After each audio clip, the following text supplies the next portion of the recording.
Welcome to Kenton's videos. Enjoy the video. In this video, I will show how to make a ghost zoom in After Effects. First, duplicate your main video layer. This creates a copy we'll use for the ghost effect. Next, apply a Gaussian blur to the top layer. Set the blur radius to about 20 pixels to achieve a soft, ethereal look. This initial step is crucial for building the foundation of our unique zoom. Now let's craft the ghost. Change the blend mode of your blurred layer to screen for a luminous, transparent appearance. Then add a tint effect to desaturate the colors, giving it a more spectral feel.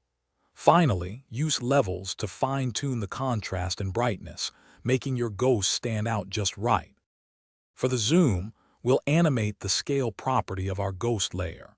Set an initial keyframe at 100% scale, then move forward in time and set another keyframe to a larger value, perhaps 150%.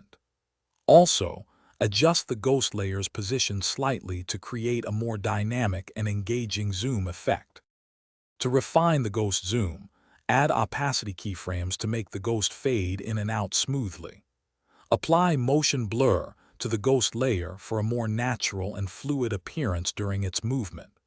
Finally, carefully adjust the timing of all your keyframes to ensure the entire animation feels organic and perfectly synchronized. Thanks for watching. Consider subscribing if we helped you.